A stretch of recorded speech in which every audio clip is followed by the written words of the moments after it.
Good evening. My name is Scott. I'm the Chief of Staff for Congressman Larson. Thank you, everyone, for joining for our Tele Town Hall. This afternoon, we'll be discussing the coronavirus outbreak. And just some ground rules. This is an interactive forum, and we'll be taking as many questions as possible. If you have a question, please press *3 on your phone keypad at any time, and you'll be placed in line to speak with a member of our staff. They'll take down your name and a brief summary of your question, and we will do our best to get you on with the congressman. Then the next time you hear your name, you'll be live on the call, and you'll be able to ask your question to the congressman directly. We'll do our best to get to as many questions as possible this afternoon. We receive a lot in our event, so if we're not able to address your question, please leave a voice after the event. And again, if you have any questions throughout the event, please press *3 on your keyboard and on your keypad, and you'll be connected with a staff member. And now I'll turn it over to Congressman Larson. Well, I want to thank you, Scott, and I want to thank everyone for being able to join the Teletown Hall today. You know that saying, may you live in interesting times, and certainly these are interesting times, but I want to start at the outset by saying that the American people are strong and resilient. And we certainly have experienced as difficult times as these in the past. In just my stay in Congress between September the 11th and, of course, the Great Recession are two major calamities that we've experienced and came through. And this is no exception. And as part of it, of course, whether it's the president or whether it's the governor of the state, whether it's the basic legislative bodies from local town councils and mayors to the Connecticut General Assembly and the governor, or the Congress and the president, now is the time for us all to pull together and make sure that we're getting citizens the most up-to-date information that we can, and also give them the most common sense and straightforward advice that we can as well. And we ask a lot of our citizens, but what we ask most of you during this time is your patience and cooperations as we try to get our arms around the coronavirus, also known as COVID-19. We hope to be able to answer any questions that you have this afternoon. And as the moderator stated, we have an open line for questions, and please press *3 to access that. I would first like to start by sharing the latest we know about COVID-19 and its presence in Connecticut and the United States, and then tell you what the federal government is doing to help. As of today, according to the CDC, and this information is, you can readily imagine, is constantly changing. There are approximately 3,800 cases in the United States, and there have been 67 deaths to date from COVID-19. 49 states and the District of Columbia are reporting cases. Numbers are updated Monday through Friday at 4 p.m., and so there'll be another update today in about an hour. In Connecticut, as of today, March 16th, there have been 26 cases of people testing positive for COVID-19. For the latest information, I would encourage everyone to check both the Centers for Disease Control, the CDC, and the prevention website, as well as the Connecticut Department of Health website at ct.gov/coronavirus. We understand from the experts that this is going to get worse before it gets better. And I know that the Governor Lamont, as of today, has effective at 8 p.m. Restaurants and bars will have only takeout and delivery only. Gyms and movie theaters will be closed. The federal government and state of Connecticut are taking the coronavirus very seriously, and I would encourage everyone to do the same. This does not mean panicking. In fact, it means quite the opposite. It simply means taking the common sense steps in your life to protect your health, your loved one's health, and your friends and neighbors' health. First, and you've heard this term used over and over, use social distancing, which means keep your distance as much as possible and stay at home whether you're healthy or sick. If you must go out or go to work, at a minimum, do not go to crowded places. This virus spreads person to person, and you do not always know if you have symptoms, so you could unknowingly infect someone else. In fact, the Center for Disease Control just announced last night there should be no gatherings of more than 50 people. This does not apply to schools and businesses, but they recommend this as to resist the spread of the virus. Tests have shown across the globe that this is the most effective way of limiting the spread exponentially of the virus. Please abide by what you learned from your mother a long time ago. Wash your hands with soap and water frequently for at least 20 seconds. The COVID-19 spreads mainly from person to person through respiratory droplets produced when an infected person coughs or sneezes. If you don't have soap and water, use hand sanitizer that contains at least 60% alcohol. Avoid touching your eyes, nose, and mouth. Avoid close contact with people who are sick, and if you yourself are sick, stay home from work and other activities. If you are sick with symptoms that are like COVID-19, a fever, dry cough, please call your doctor or the Connecticut Department of Public Health at 860-509-8000.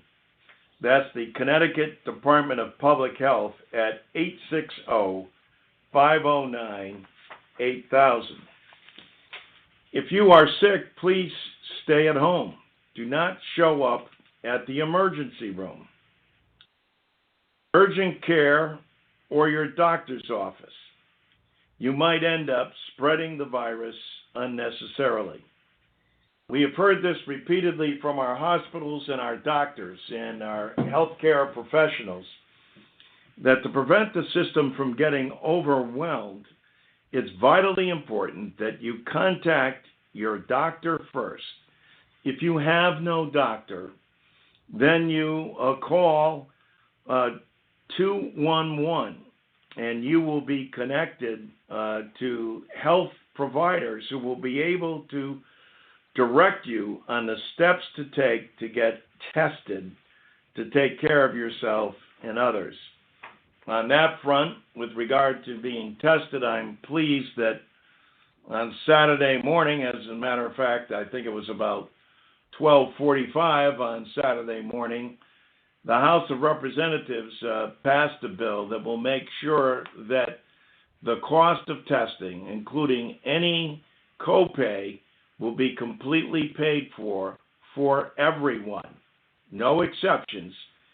So if you have symptoms and you're able to call in and identify them with your doctor or your health care provider or by calling 211, then make sure you go to where they direct you to get tested.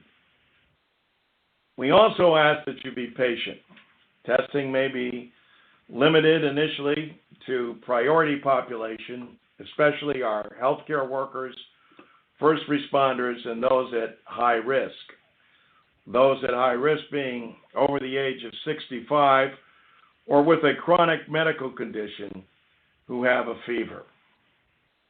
The U.S.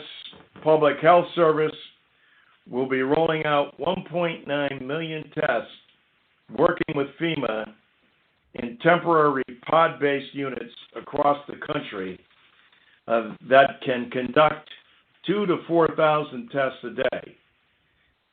We may also be opening drive-thrus or many walk-through centers as well.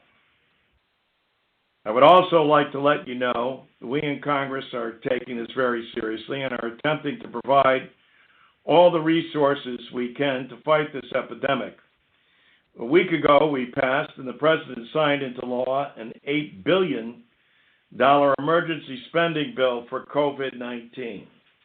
This provides $6.2 billion to the Department of Health and Human Services, including $2 billion for vaccine development and therapeutic development, and $500 million for masks and other protective equipment, such as gloves and gowns and other things necessitated for our healthcare providers and those on the front line.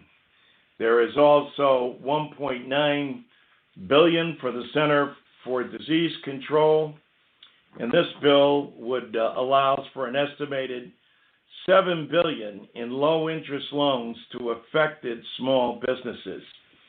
We've heard from many people, especially with the governor's call for closing of restaurants and entertainment sectors, and whether it be movie theaters or whether it be the theater district in New York or here in Hartford, or our museums and like the Athenaeum and other critical places where visitors gather, that we want to make sure that we're providing the kind of assistance that both the entities will be experiencing, but also the employees at those places. The President also declared this is a national emergency last week, enabling the government to access $50 billion in disaster relief. This is going to be especially helpful to states like Connecticut because it will allow greater flexibility to respond to any emergency. For example, as a result of the emergency order, FEMA will now be working with the U.S. Public Health Service to set up community-based testing centers, rolling out 1.9 million tests in the days ahead. Early Saturday morning, the House of Representatives passed its second bill to provide assistance, and it will take up additional legislation in the weeks ahead and continue to work with Americans to shore up the economy. I've spoken with many people here in the state, especially owners of restaurants and catering businesses and service businesses and people in entertainment centers. I've spoken with people like Alan Lazowski and others who run parking facilities, and the concern overall is about the employees and what we can do both in terms of unemployment compensation and what we do to make sure that they are protected as we go forward. The bill that we passed Saturday morning will be over and sent over to the Senate to be taken up today, and President Trump has supported, ensures that all testing for COVID-19 will be free. That means free for everyone. It doesn't matter whether you have insurance or you don't have insurance, whether you have a copay or you don't have a copay. It's free because we want to make sure that if you're in that identifiable group, that you get the testing that you need. Additionally, this bill ensures 87 million workers are able to take care of themselves and their family if they get sick and not have to choose between their paycheck, their health, and the health of those around them. The bill provides emergency sick pay for workers in small and middle-sized companies, ensuring there is paid leave for those who must stay home from work because they or their family member has COVID-19. Their children's school has been closed or they have been quarantined themselves. I have supported universal paid leave and family and medical leave for all workers, regardless of company size, which unfortunately the White House rejected. We are continuing to work on this because we believe that it's vitally important for all workers, whether you work at a company of 5 or 50, or in the case of McDonald's or Amazon, a major company that employs hundreds of thousands of people. It also provides food assistance for seniors and for children, which is particularly important now that schools are closing across the nation.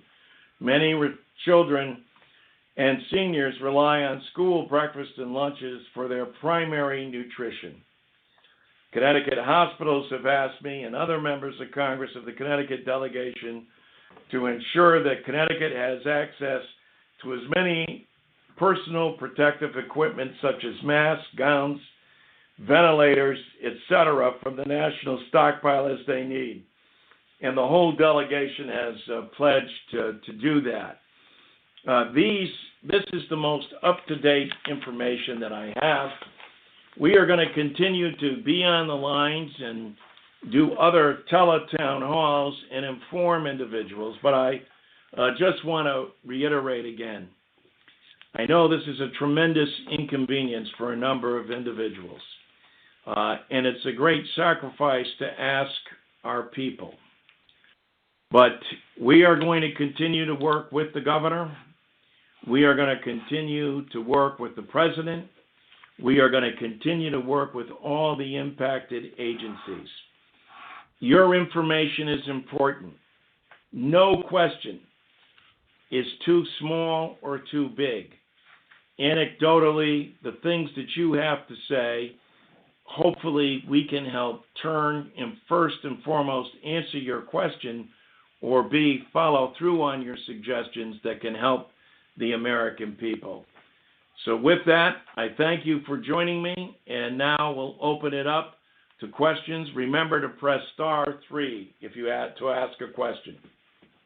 Thank you, Congressman. We'll go to our first question, and Ruth Nadeau has a question for you. Ruth, you're live with the Congressman. If you can just let us know what town you're from as well. Hi, I'm from Bristol. Hi, Ruth. Hi, my question is, I have an underlying illness. I have rheumatoid arthritis plus post-herpetic neuralgia from shingles. Would that be considered in the category of illnesses to be leery of with COVID-19? Well, I would say this, not being a doctor first and foremost, but having been briefed on several of these, the direct advice that we've been given by the Center for Disease Controls is as follows. If you have any underlying disease or are on medications in any way that might compromise your immune system, the best thing to do is to contact your doctor first. Go through that with your doctor, and then the doctor, I think, can assure you one way or the other about the impact of any medication that you're taking, or if the underlying disease or disorder that you have puts you in a situation where you are compromised, even if you're not feeling some of the symptoms that we went through earlier. And then in this way, Ruth, they can then direct you to go get the testing and give you further advice with respect to that. Thank you for your question. Thank you very much. Do you have time for one quick one? Sure. Okay. My other quick question is, I know you were talking about employees having to take care of their children that because of school closings and things like that. Does this also go with if the employees are temporary employees through agencies that are working for a company? Well, temporary employees are covered, but they're covered at based on the percentage of time, et cetera, that they're there. So, again, with respect to that, I would have the impacted person can contact our office or their employer, who should have that information readily available to them. All right, we'll go to our next question. We have Anna who has a question about vaccines. Anna, you're live with the Congressman. If you just state what town you're from as well. Thank you. Oh, hello? Anna Rosa. Ana Rosa, Hartford, Connecticut. Where are you from, Anna? Hartford, Connecticut. What town in Connecticut are you from, Anna? What? Henry Street. Henry Street. Hartford, Connecticut, Henry Street. Apartment 1. Okay. What's your question? The question she want to ask, we heard the news that there might be a virus to take care of the COVID-19. They say they found some medicine to cure that. Well, well, thank you for your question, because it's a commonly asked and very important question as it relates to what vaccines and treatments are there. Currently, while vaccines are being developed, the likelihood of there being a vaccine available will probably not happen for about a year.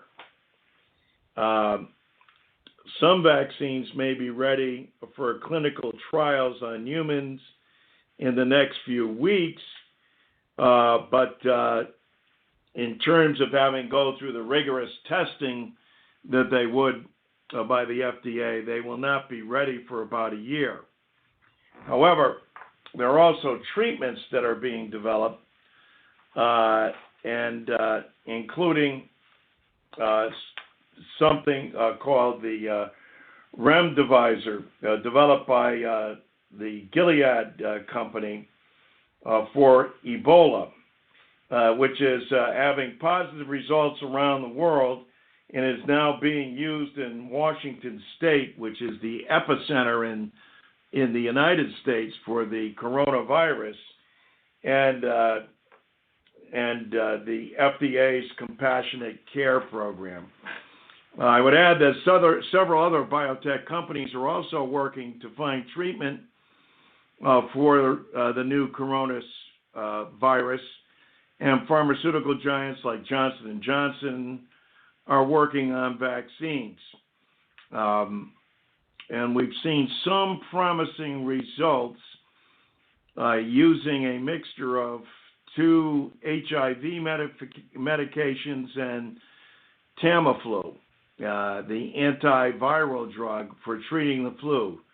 Treatments will be available sooner than the vaccine, but again, please contact your doctor or call 211, because based on your own health conditions is the most important thing for you to know first before you turn to any remedies or anything you hear, even especially through social media or on the internet. Go to the healthcare authorities. Don't just listen to what you might pick up on the internet. Thank you.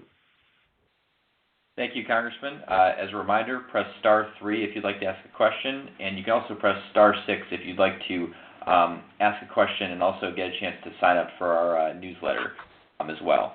Our next question is from Michael, and Michael, you're live with the Congressman, and just if you can state what town you're from. Okay, thank you. Good afternoon, Congressman. My name is Michael. I'm calling from the town of Windsor. Hi, Mike. Hi. I have a quick question. Well, actually, it's not that quick. It's kind of multifaceted, but I would like for you to as best possible, address the many layers of the question. We've heard now that there are 1.9 million tests being distributed, and if we just do simple math with 50 states, that's about 38,000 tests per state if they were to be divided up equally. There's also been some reporting that the WHO attempted to provide tests to the United States that were refused. I'm curious to know, this is the first layer of the question that I have. Can the Connecticut delegation or a consortium of the Connecticut delegation, perhaps the New York and New Jersey tri-state area, work directly with the WHO to receive testing for our region, just as a stopgap to see that testing is available?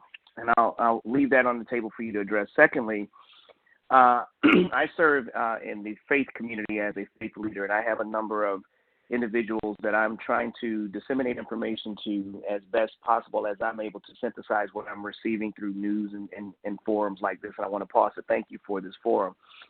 Some of the questions as it relates to a person suspecting that they may have the virus are concerned. They have, much like the first caller, Ruth, some underlying conditions that cause them just daily concerns.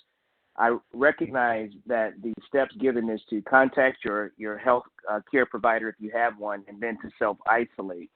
What are the triggering steps that would have someone go from self-isolation to actually receiving the type of intensive care, if you will, that the hospital environment would be able to provide? And what would they need to do, that individual, to notify someone that their conditions, although not necessarily medically tested, are of a great enough concern? They have fever, cough, all of the typical things. What would get them from a home isolation into a facility?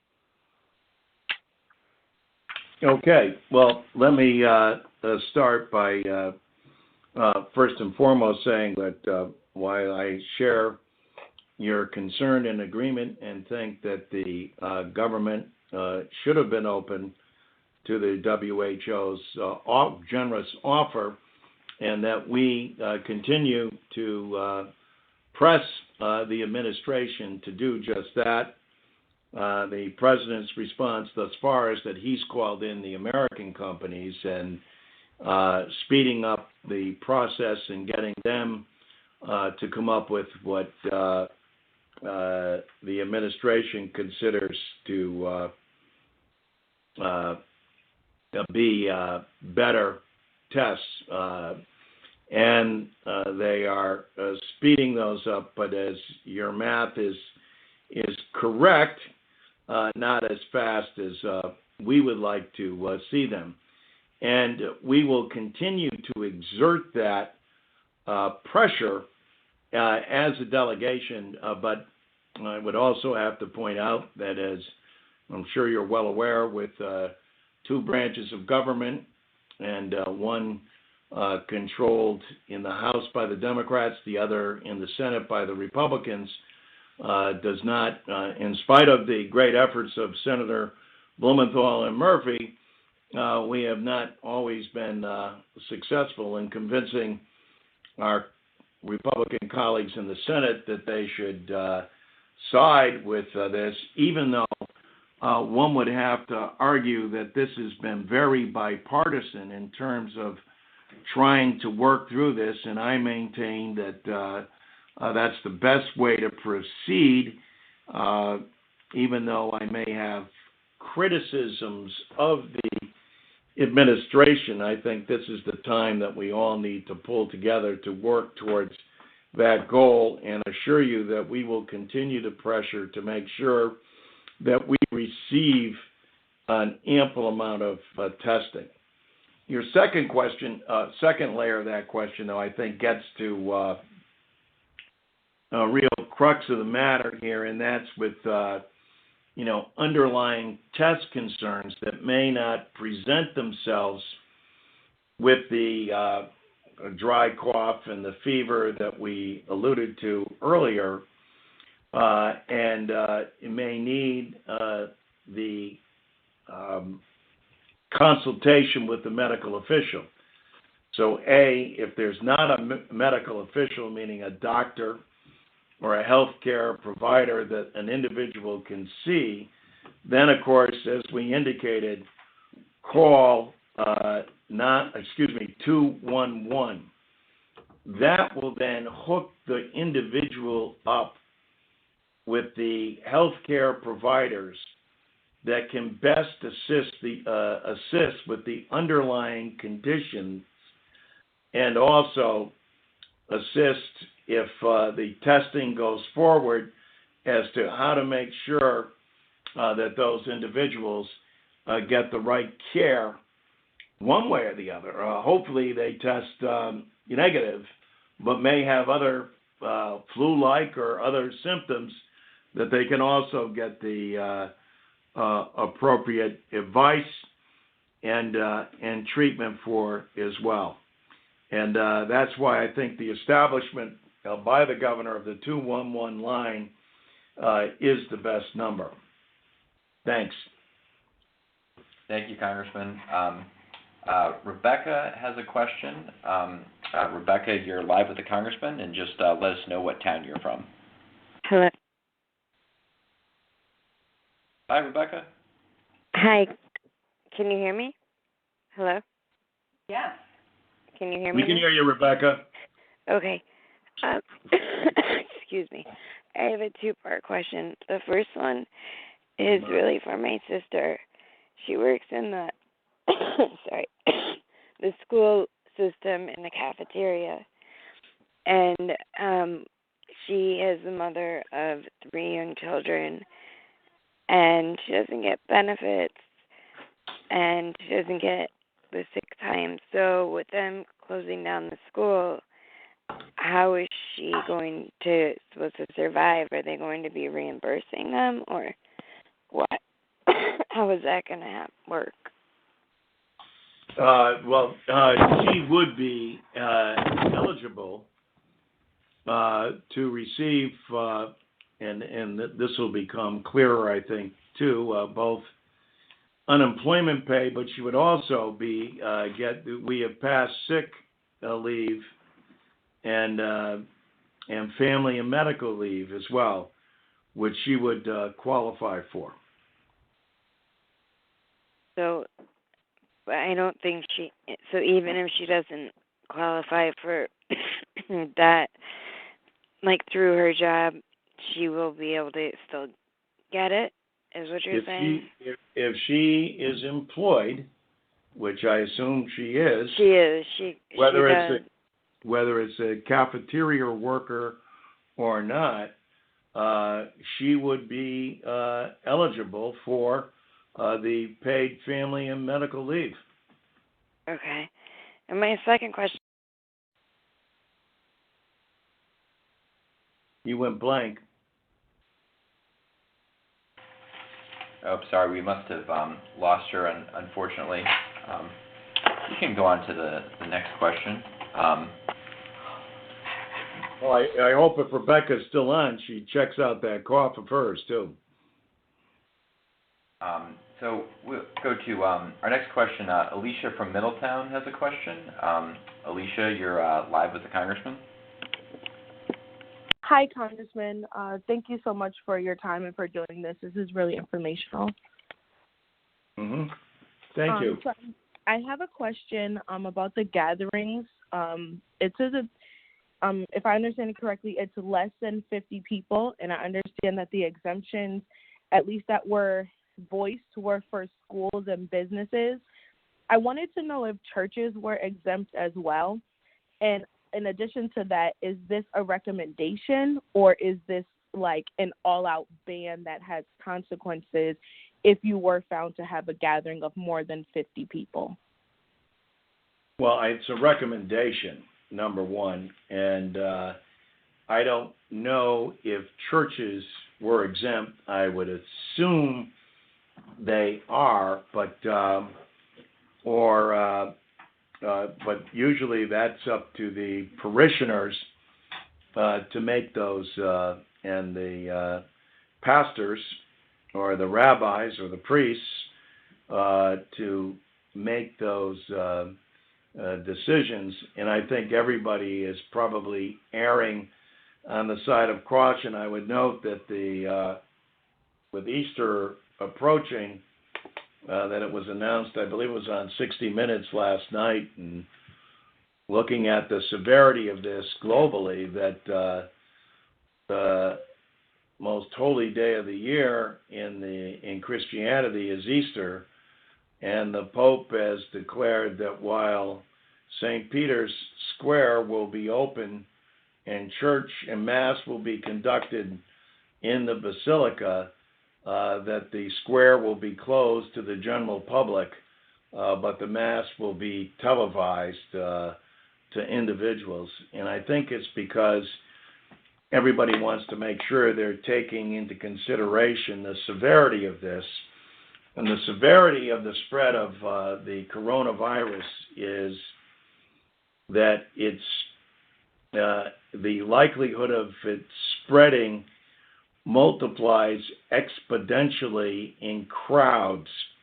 And so by limiting the crowds in contact with people, and that's why you've heard so much emphasis on social distancing, is something that you'll continue to hear people talk about, along with, washing your hands and frequently, and not putting your fingers or hands to your face and touching, etc. We'll go from there. Thank you, Congressman. We'll go to And most recently, Trump is coming out and saying he's recommending now avoiding gatherings of more than 10 people. And I think that's coming probably from Dr. Fauci, who heads up the CDC, and with each day, the more they limit people, I think the better opportunity to prevent the spread of disease. Thank you, Congressman. Our next question is from Douglas. Douglas, you're live with the Congressman, and just let us know what town you're from as well. Thank you. Hello, Congressman. This is Doug I'm currently residing in East Hartford. My question is similar to what the other lady asked a little while ago. I don't work in the public school system, but I believe that some of the restaurants and bars and movie theaters are being closed down. I'm currently a bartender, so that would pertain to me and my income as well. I'm just wondering how that will affect me as, a hospitality worker in the public. Well, obviously, I think the way it affects people is going to be if you're not working, you don't have income. And what we're doing is looking at, and I've spoken to a number of individuals who have various businesses, et cetera, with these closings. What will that mean in terms of unemployment compensation? And what will it mean in terms of any other kind of compensation? So if you're let go or furloughed without pay to do the economic impacts of this coronavirus, you'll be eligible for unemployment benefits. And you have to, what I would recommend is that you visit Connecticut UI.com for more information and apply. The legislation that passed the House on Friday, Connecticut is going to get more money from the federal government to handle administrative cost increases and more help as we see this have greater impact. We also expect that there will be another package, economic incentive packages as well, that will be offered by the Congress. We did pass roughly an $8 billion package that's going to give SBA loans to small businesses to help defray the costs, et cetera. But we also expect that there may be other remedies, including direct cash payments, that may be coming out as well. Thanks, Congressman. As a reminder, press star 3 if you'd like to ask a question. Gina has a question for you. Gina, you're live with the Congressman. Hi, Congressman. My name is Gina. I'm calling from Glastonbury, Connecticut. And my question really parallels Doug's question. My husband is a small business owner in town with approximately 15 employees. He's in the service industry, car repair to be exact. And I guess my question is to further talk about the small business loans for owners. We understand that our employees are eligible for unemployment, but of course we're worrying about the economic hit on my family, my children. I'm a school teacher, so obviously I'm out of work indefinitely for now. If you could talk more about when that information would be available, I'd appreciate that. Well, the legislation that passed 2 weeks ago is in effect and was signed by the president, and that is on its way to the states already. The legislation we passed Saturday morning with regard to sick leave for having to stay home with your children because they're no longer in school, that would apply in that instance as well. That is being debated as we speak in the Senate. We anticipate that it will pass and will go into effect. But I think the best thing that you mentioned is, how does this all become operational? It's one thing to talk about legislation from a federal perspective, but how it gets from Washington, D.C. and all the agencies back to the states is the direct question. And it's going to go through the various agencies of the state, which would include the Labor Department, which would include the Health Department, which would include the Small Business Administration, and then there will be a integration of those benefits between state and federal government. The governor has already applied and has been very aggressive in going after the federal dollars, and the delegation will continue to work along those lines, so that as you apply, or as your husband applies, as he deems necessary to do so, hopefully none of his 15 employees are impacted. Hopefully you already find yourself as a teacher at home. I know that was a 2-week ban, but it could be further, and with April vacation going up, and that is going to require state boards of education to make decisions as well. And we assume that would also mean, from an employment standpoint, that you would be fully compensated during this time.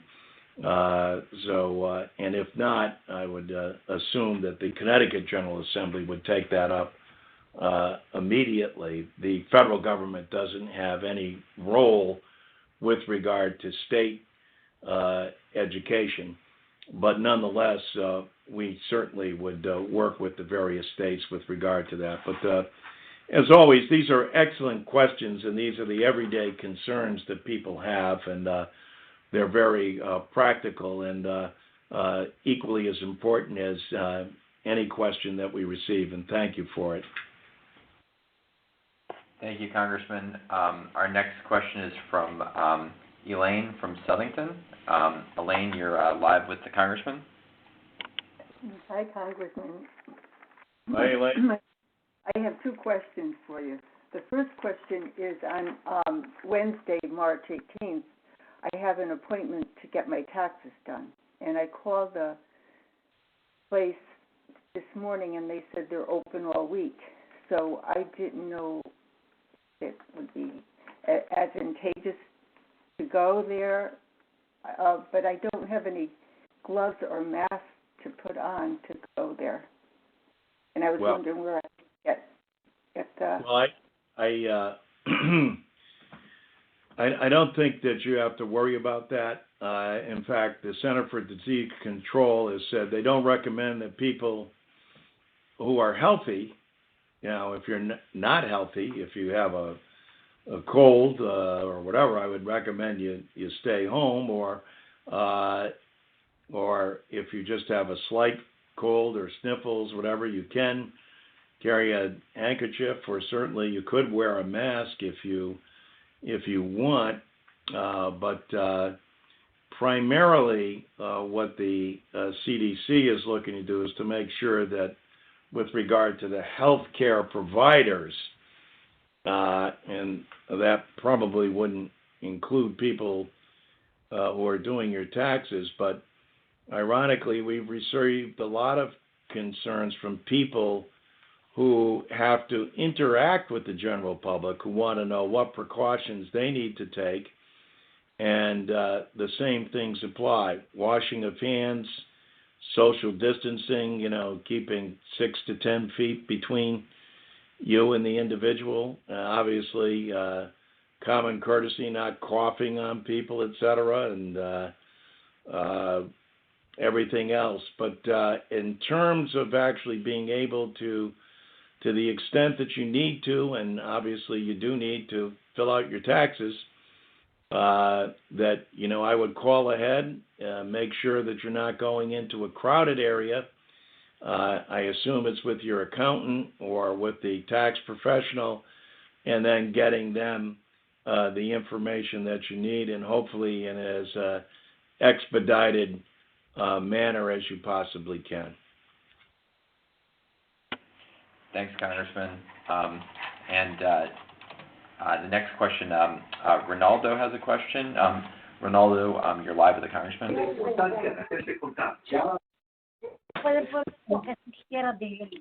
Hello? Hello? Yes, Congressman Larson. Yes. Yes, my question is, are there any drive-through in Hartford or in Connecticut that you can get tested rather than going inside a facility? And if not, are they planning on having any drive-through in the future?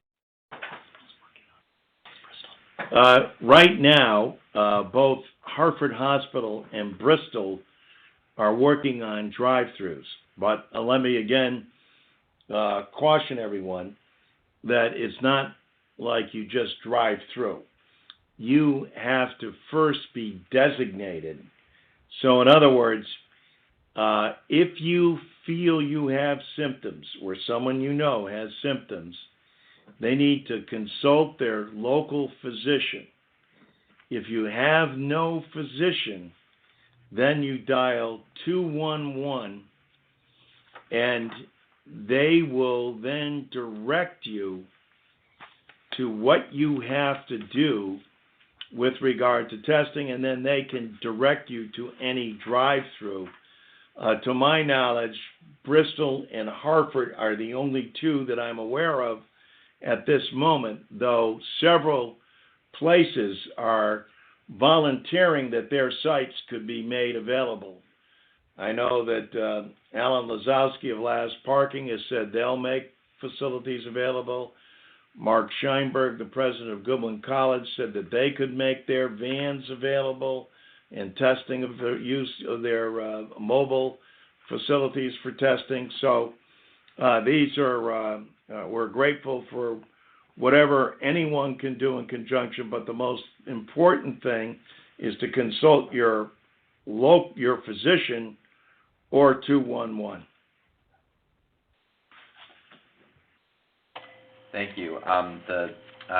We have Jill has the next question. Jill, you're live with the Congressman.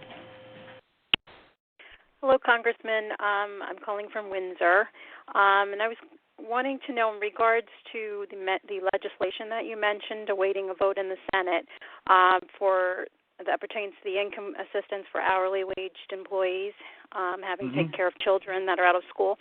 I'm an independent contractor, self-employed. Is there any verbiage in the legislation about helping self-employed individuals? Yes. It would impact all individuals. You would just have to fill out all the appropriate forms, verify, your income, etc. But the Family and Medical Leave applies to everyone. Also, I had one other concern in regards to, there was also mentioning of sort of some waiving of student loan interest during this time. There's been a lot of conversation about that, but there is a bill that I support that has been introduced by Congressman Joe Courtney. I have a bill that deals with you serve your country and we forgive your debt. But what Joe Courtney's bill does is because of the drop in interest rate that we've seen dramatically, and the Fed now having gone to zero, that there be the ability to refinance your student loans and do that at a 2% overall basis, which would save individuals an enormous amount of money, and I strongly support it. It was not in the legislation that passed the other night, though, but it's amongst those pieces of legislation being considered as well. Thanks, Congressman. We have a question from Sue. Sue, you're live with the Congressman. Hi, I'm calling from Middletown, and Hi. I was wondering, hello? Yep, we're here. Okay, thank you. I was wondering, I have an elderly family member who is in HUD housing, and basically it's a big apartment complex with 3 floors, and they got a letter today stating that no one can come in or out. Basically, the apartment building is locked, and there's usually a phone that you ring to get in. Now, my family member has severe COPD and is also elderly. They're saying that if they get Meals on Wheels, they have to walk all the way down to the first floor to pick it up at the door. And you go into the common areas, go on the elevators, and like I said, this person is elderly with severe COPD. Is there anything that they're doing to make sure that the HUD housing where the elderly are living is being properly cleaned and disinfected? And is there any way that someone can get inside to deliver meals to the doors of the elderly who cannot get down to the first floor because they're basically locking it and saying only medical professionals can come in or out, so I can't even go and deliver anything? All right, so when you say they are saying it, who's they? The people who are running the apartment building for HUD. They locked it down like they're locking down nursing homes, but unfortunately these apartment complexes don't have kitchens. Right, and you know, that seems a little unusual to me. And where is it located? It's in Middletown. So it's in Middletown. What I would ask you to do, because we'll both call the governor's office and then also the mayor's office in Middletown, and you say this is HUD, so it's Federal Housing Development, right? Right, yep. What's the name of it? Would I be able to send you an email, or should I just, I don't want to start a big thing and have them get in trouble. No, okay. Well, then you can just email our office, and you can email us at, Connor, go ahead. Or you can call our main line at 860-278-8888. And we'll follow. 860. Yep. 278-8888. Okay. A lot of eights. But yeah. with regard to nursing homes, et cetera, there's a reason for that, but this seems to be incredibly draconian and not necessary, even though obviously the concept here is to keep, social distance, and especially with elderly populations that are the most vulnerable. So hopefully what you're experiencing is some well-intended but uninformed draconian measure, and let us try to work with you to resolve that. Okay. All righty? Thank All right, you. thank you so much. Thank You're you. welcome. Yep. Thank you. Paul from Portland has a question. Paul, you're live with the Congressman. Hi, Paul. Hello, Congressman. How are you? Good. From Portland. My question is primarily, I work in a medical facility, and after people were admitted with the flu and diagnosed with the flu, testing positive for the flu, approximately 2 weeks later, these people came back and they had complications. The complications were very similar, but when they tested for the flu, they tested negative. Is it possible that they could have had the COVID at that point in time? And the second question would be, if these patients were to be tested today, would they test positive for COVID? Well, it's a great question.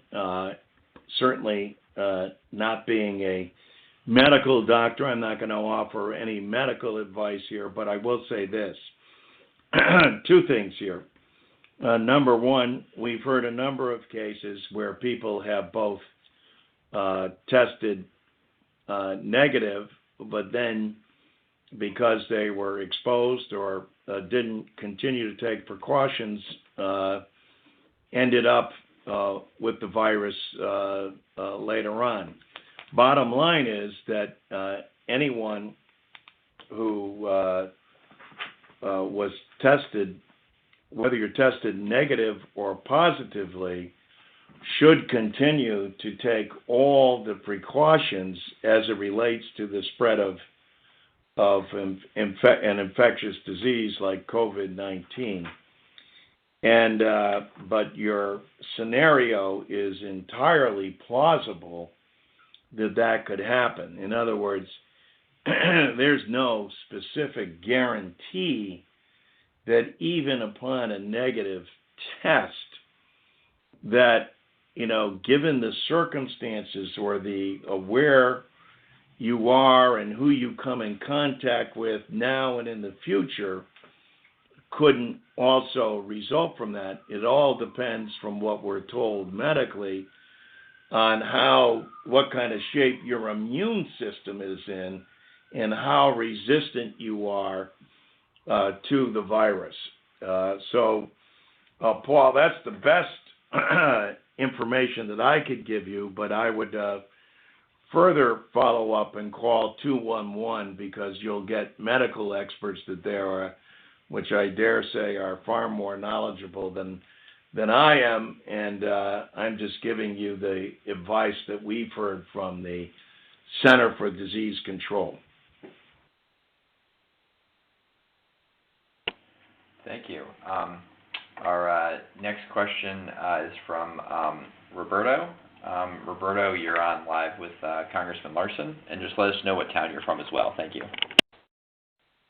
Good day, sir. I'm just calling from Bristol, Connecticut, and I have two questions. First off, as we see all the shortages in the stores now of hand sanitizer, water, and toilet paper and everything else, what is the government going to do, either state or federal, to help people who are going to these stores and there's no supplies available for them? Number one. Number two, if our emergency personnel, i.e. police, fire, EMS workers, hospital workers, get obviously infected and have to be quarantined for a period of 2 weeks or longer at this time, is there any plan on the state level to ask for assistance, i.e. for police or fire, from like certified retired people or officers or anything like that? Well, let me take them in this order. First of all, it's unfortunate there is a shortage, and there has been a run-on by people who are hoarding supplies and food that they don't need to do. And the president has been very vocal about this.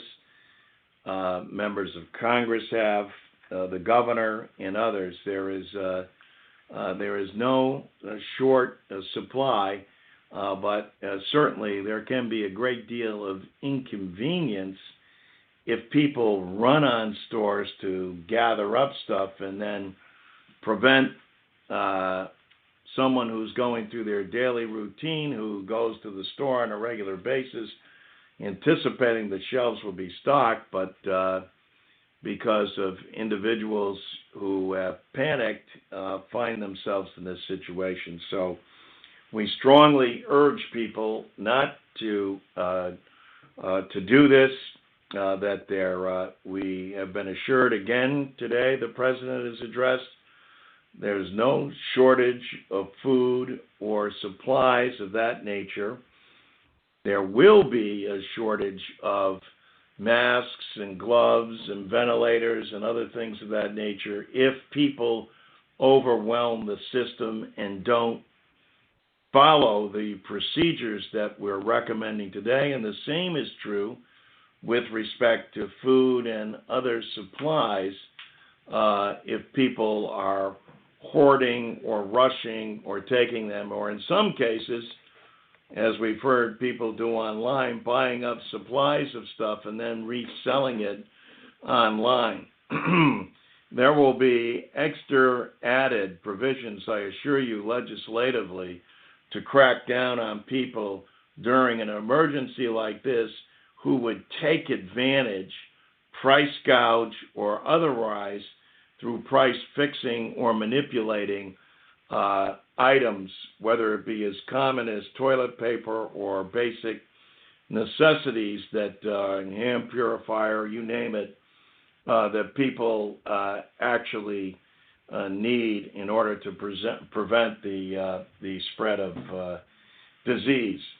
With respect to emergency personnel, yes, provisions are being made there, but probably first and foremost with the National Guard at the federal level. At the state level, that's a question I would defer to the governor and state officials with respect to that. But as you're probably aware, in the state of New York and other states, in Washington State, the National Guard has already been summoned to help out in terms of emergency preparedness, security issues, and of course the military has doctors and nurses and healthcare professionals as well that we would bring in for assistance. All of it, though, points again to the need for us to apply common sense initiatives and then adhere to the recommendations so that we're limiting the spread of this. We know it's going to spread. We know that it spreads exponentially and it's going to get worse. We want to limit its ability, and the way to do that is through isolation, both of the virus and, of course, who spreads the virus? Human beings. And so we want to limit that as much as possible, and that's why you see governments taking the action that they have. Hopefully, we're able to get this under better control than they have and been able to do in Italy. But I feel rather confident that given the focus of the United States and in general the goodwill of our people and the desire of everyone to work together to make sure that we get this right, that we're going to be able to defeat this. It's going to take time. It'll get worse before it gets better. But if we all follow the common sense practicality, this too will be overcome. Thanks for your call. Thanks, Congressman. We've got a question from Derek from South Windsor. Derek, you're on the line with the Congressman. Hi, Congressman. Thank you for your service. Hi, Derek. I just wanted to, how you doing? All right? Yeah. I just had a quick question. Like, I'm concerned about going forward. If you look at the things the government has done already with declining the WHO tests, disbanding the NSC pandemic unit, calling it a hoax, not taking responsibility for it, I'm still seeing things that I don't necessarily make me happy. Like last night, I was looking at the news, and the airports were filled with people back to back, like a big petri dish. Okay, I saw it down at Disney World. There are thousands of people in the streets in Disney World. I'm just concerned about the government's response here and what they're going to do going forward. I feel as though this should be coordinated, and it shouldn't just be us in New York and New Jersey agreeing that people need to be in their homes after 8 o'clock. This should be something that all the states are taking seriously right now to control this thing and to bring down the curve. And I don't know if that's happening. I don't have the faith seeing what's happened over the last few weeks. I feel like this could have been in much better place at this point and much better control if things were done by the government differently. So that's my question. Well, are they doing anything about the airports? Are they doing anything about the coordinated response? I mean, we talked about deploying the military to make mobile hospitals. None of that I'm seeing happen right now. I'm still not convinced the president thinks this is serious. So that's my question. Well, as I said at the outset, there's an awful lot of criticism to go around, and people are going to make up their own minds and determination with regard to what and whom they criticize.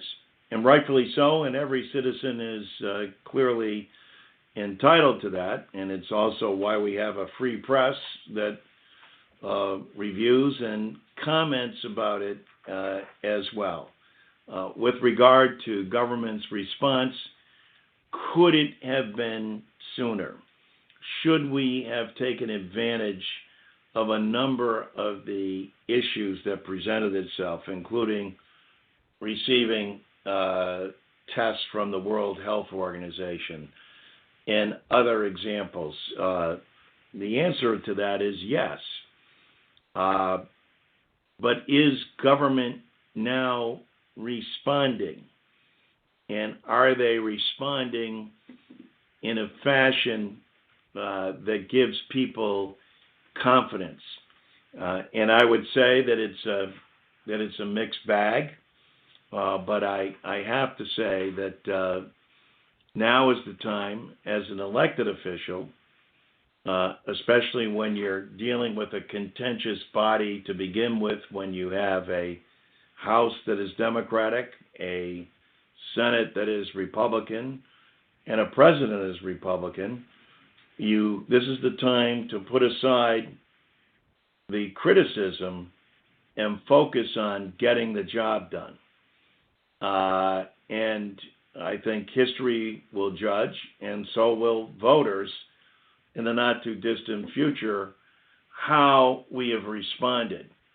But it should be about the health and well-being of the American citizen. This disease does not focus on Democrats or Republicans or independents. This disease has no ideological beliefs. This is a virus. This is a global pandemic.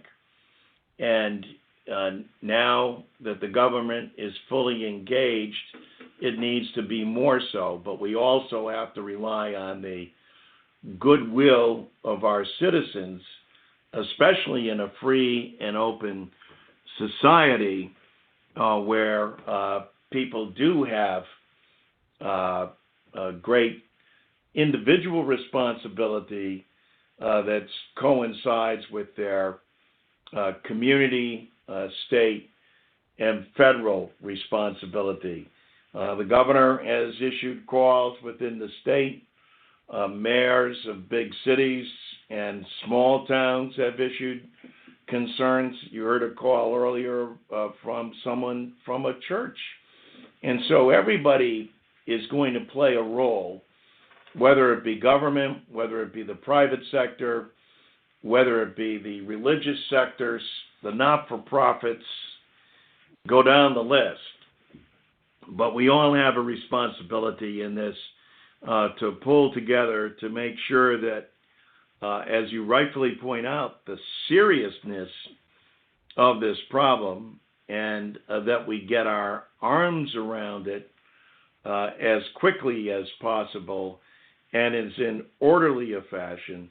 And the best way for that to happen is for citizens to cooperate fully with their government. You may have heard me say earlier also that I believe that people that exploit this and take advantage of people ought to receive the wrath of their government and be punished by it, as well as I think that common sense application, noting that there also are emergency efforts. You may have heard the woman who was on the phone wanting to make sure that she gets in to see an elderly parent who's in a federal housing project. There's common sense applications that have to be addressed and overcome, and there's not a one-shoe-fits-all scenario, but there is, in general, I think, a common sense application to what's in the best interest of America's citizens, and we all ought to be pulling together for that. But thank you for your question and your concern. Thank you. We have a question from Monica Matheson. Monica, you're live with Congressman Larson.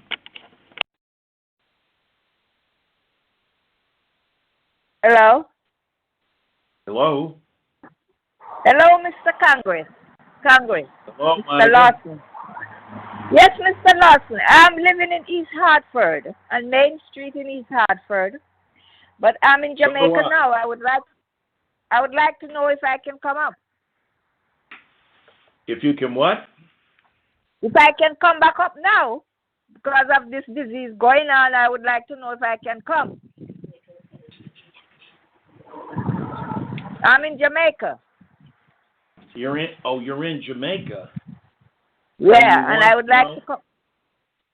Yeah, my flight is Friday. Well, yes, you can come back. Any United States citizen who is a legal resident, no matter, the president has said that all United States citizens abroad can come home, whether you're in Europe or whether you're in Jamaica.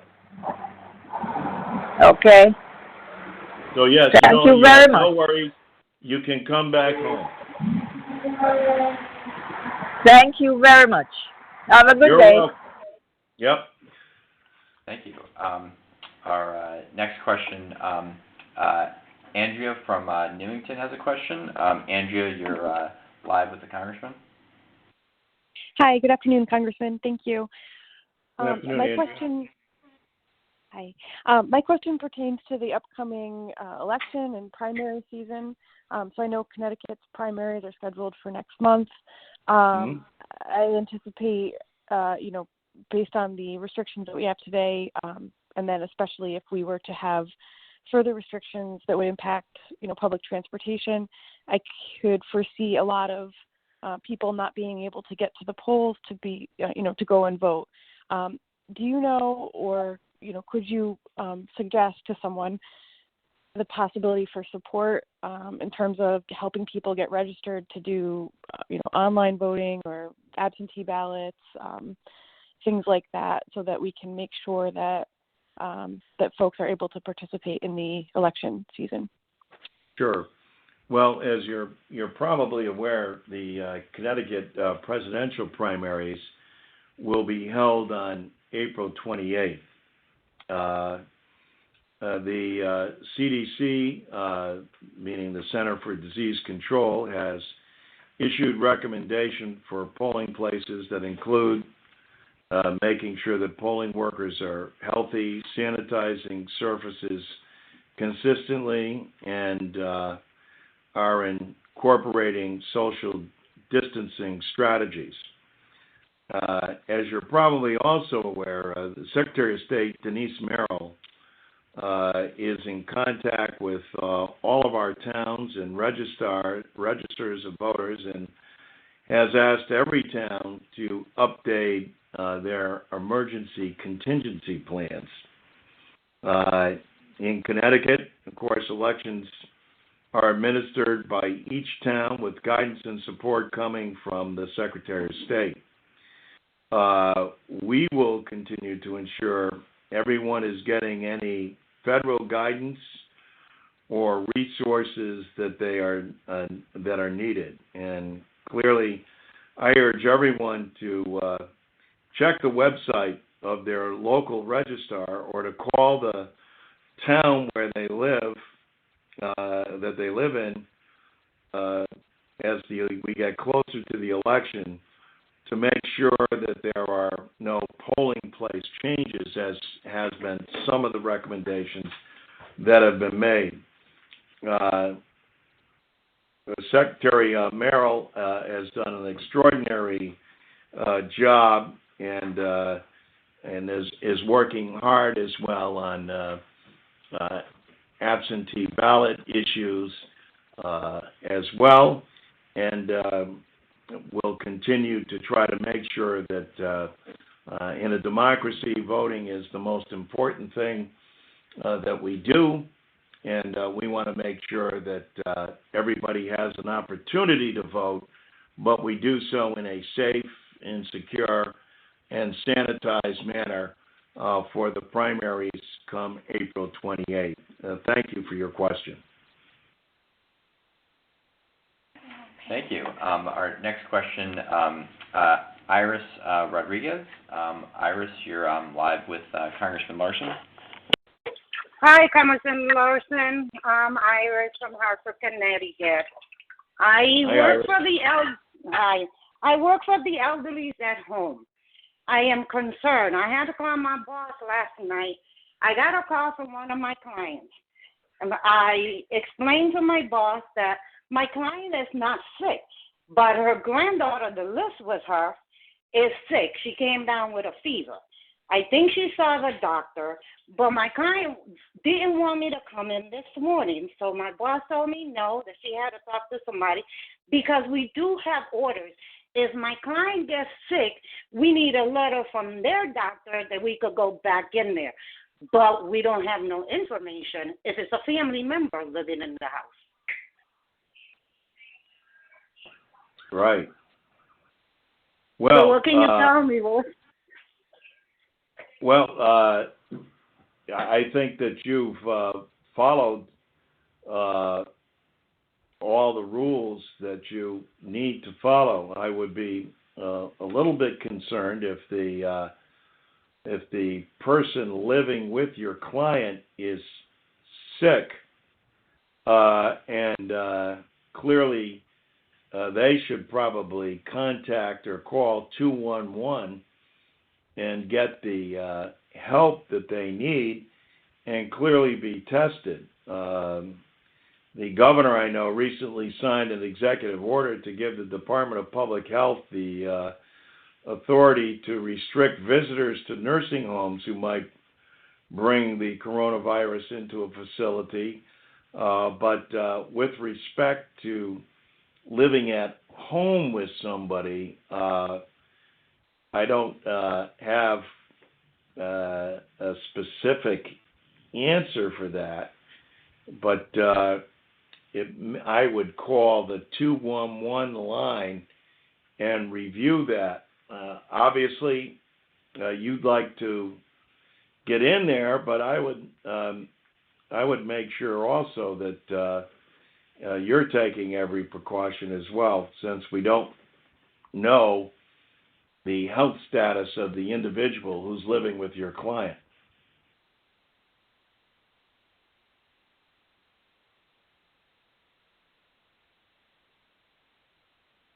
Thank you, Congressman. We have a question from Donna. Donna, you're live with Congressman Larson. Hi, Congressman. How are you? Good, Donna. I'm just curious. As far as schooling is going, it seems like they're not going to end up going back when they're saying for the 30th. And the way things have been going and the way they've been going for out of state as well with the virus, I'm concerned as to whether they're even going to end up going back at all at the end of this year. And if that happens, what is the plan of action for the students who are supposed to graduate this year? Well, I'm a little bit more optimistic perhaps than you are. I think they will end up going back, albeit they're going to make that assessment after 2 weeks, albeit they're close to the April vacation at that time. So there could be time, which of course is more of a friend than an enemy in this case. But it's my understanding that the Board of Education is already making, the State Board of Education is already making contingent plans for this concern. And of course, just like there's social distancing, there's also distance learning that can be put into effect and take place. Accommodations obviously would have to be made along those lines, but this is a matter of both the local government, town by town, and of course the state, which has authority over the local school and education system here in the state. But distance learning also is another option that could be made available for everybody. All right, thanks, Congressman. I think we're going to take one more question. Terry, we've got, let's see, 1 second here. We have Carol from Terryville has a question. Carol, you're live with Congressman Larson. Thank you. John, I'm proud of you, and I'm proud to be a member of Connecticut, a resident of Connecticut. I believe I'm your former second grade teacher at Northeast School. And I want to ask about my daughter. She is on disability as a medical assistant due to the fact she has chronic migraines. One of the agencies of Connecticut are trying to get to the bottom of her disease and help her. She gets 30 shots in her head often, and she does not know what her future will be financially. Disability, and her husband is also going to be laid off, she heard today. Wow. And she has 5 children in the household. Well, it would seem to me that this is, but she's currently on disability herself, right? Yes, but frequently she has to reapply, I guess. Well, and what town does your daughter live in, Carol? Bristol. All right, so she's in Bristol. So I know Ellen Zappo does a great job there as the mayor, and we would be, happy to work with her. And her husband is being laid off from where? Did you say? I didn't, but Crowley Car Company, Kia in Plainville. Maybe they're talking about it today. Well, if they, if they're laid off because of the virus or the turn down, et cetera, there will be aid that's available, and will, if someone is let go or they're furloughed, they will be able to get unemployment benefits through the state with regard to that. Okay. And with regard to your daughter's disability, I think the best thing to do is to contact our office and see with regard to her current case, and then having her having to go back with regard to the issue of frequent headaches, etc. If we can't be of assistance in that area and helping her through that to get a more permanent disability, and especially with 5 kids at home. Yeah. Okay, great. Call your office. Yep, which is 860-278-8888, and she's going to ask for Lisa Perrone. Okay. Thank you very much for that. You're welcome. Thank you, and God bless.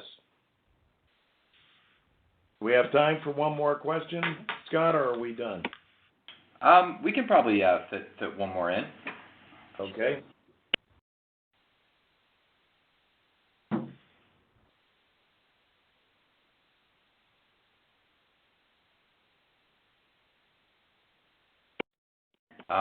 Okay.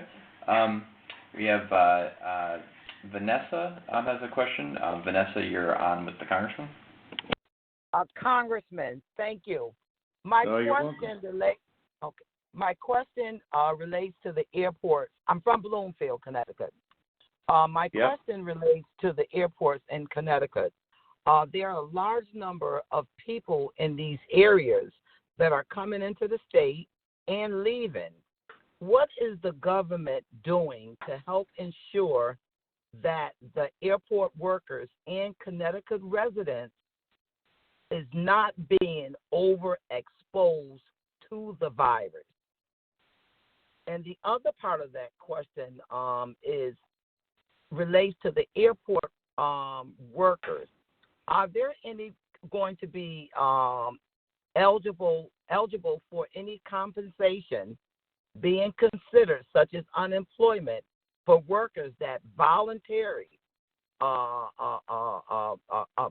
take off due to the high risk of transmission? Voluntarily take off? Yes. I don't know that if you voluntarily take off, but I do believe anyone who is laid off because of the virus, etc., or has a family issue at home will be compensated. But if people leave voluntarily, I'm not sure that would be covered, albeit that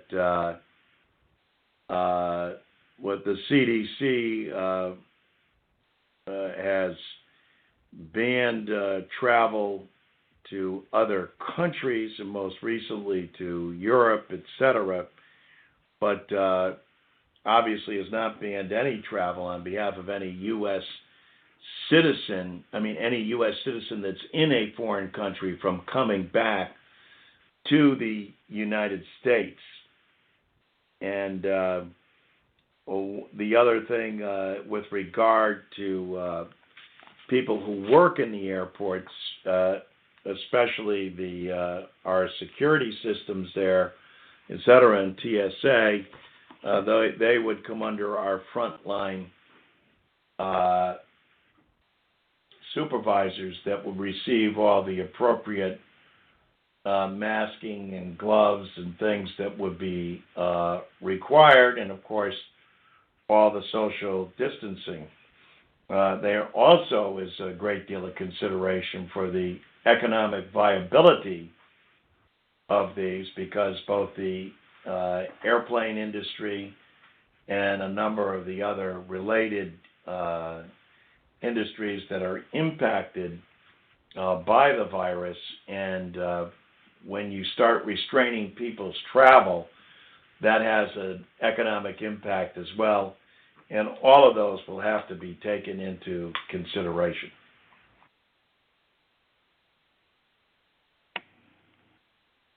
All right.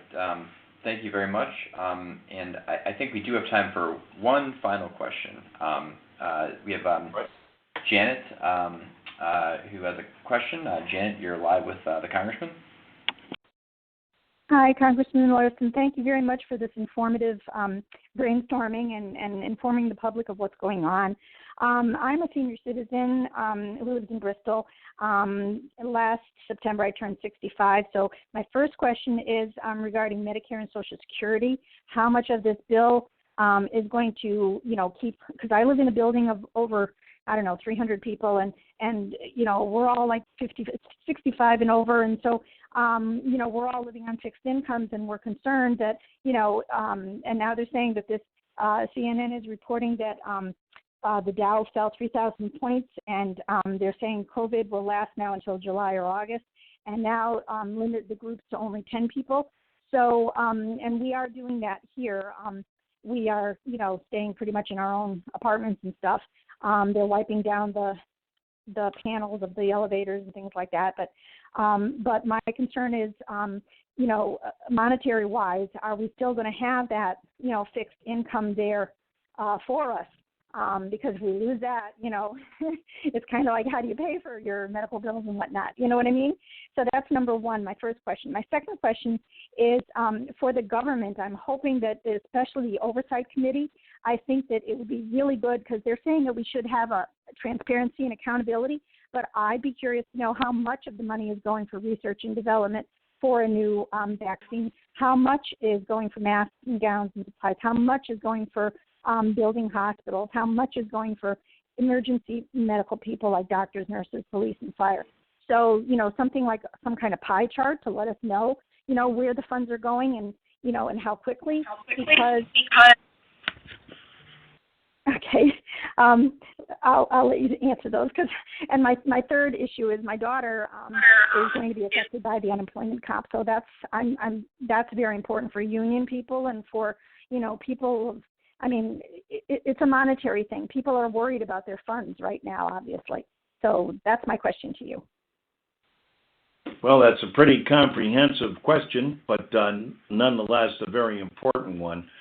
First and foremost, let me assure you with regard to the Social Security and Medicare. Number one, they're often referred to as entitlements. They are not. Social Security and Medicare is the insurance that you paid for. How do you know that? Because all you have to do is go to your pay stub and look at the term FICA. That stands for Federal Insurance Contribution. Whose? Yours. So throughout your life, you've contributed to Social Security, and I think that's the best example. And that's a payment that you will receive throughout your life, provided Congress continues to do the right thing. And I have legislation that would expand Social Security payments, making sure that people get a 2% across the board increase, that nobody can retire into poverty, and that you have a COLA that reflects the actual things you spend your money on in Bristol or around the country. And but the good news here is that even during the Great Recession of 2008, 2009, when people saw their 401k become a 101k, Social Security never missed a payment, and never has, and never will, as long as Congress continues to do its job in making sure that it's funded in a manner that makes it sustainably solvent. And that's my top priority and top goal as your elected representative. With respect to your second question, which was had to deal with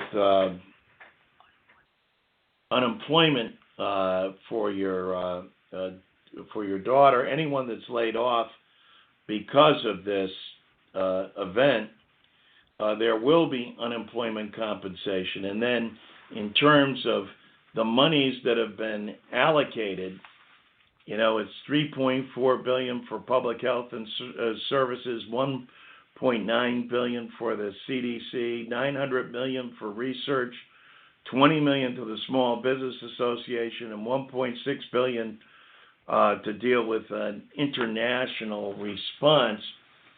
All of those are subject to oversight and review by Congress. And so even though the money has been appropriated and is now on its way out to the states, once that money has been sent out the door, it will now go through an accountability process so that by the end of the year or by March of next year and prior to that, every committee that has cognizance over this will be reviewing how that money was spent and how effective the results were. And with that, I want to thank everybody for their very thoughtful questions. This has been most helpful. Please stay tuned, as I believe that we will be having, as we pass yet another package through Congress, we'll be both seeking your input and giving you further information. I would close again with a reminder that it's important to adhere to the CDC recommendations as it relates to both washing your hands, keeping your hands away from your face, limiting contact with large numbers of people, keeping social distance even when you're communicating or with people, using common sense procedures like using Kleenexes or handkerchiefs or coughing into your sleeve. These all make all the sense in the world. And as inconvenient as all this is, Americans have gone through more severe times than this before. This is certainly unusual and unsettling and certainly extraordinarily disruptive and disconcerting. But it's not nearly the same struggle that we went through in the Great Depression, the Second World War, Korea, or Vietnam, or a number of calamities, not the least of which was September the 11th, and most recently the crash of the stock market in 2008. And we will get through this. We'll get through this by demonstrating common sense and that great Connecticut ingenuity and the help of all American citizens understanding that this is a time when we all have to pull together as communities, as a state, and as a nation. Thank you for your participation. It's an honor to serve you, and look forward to continuing to inform you as events unfold in Washington, D.C. and here in Connecticut. God bless you. God bless America. Thank you, Congressman. And we're coming to the end of our event. If you're not able to get your question this evening, you can leave a voicemail after the event, and we will get to it. Thanks so much for participating, and have a wonderful evening.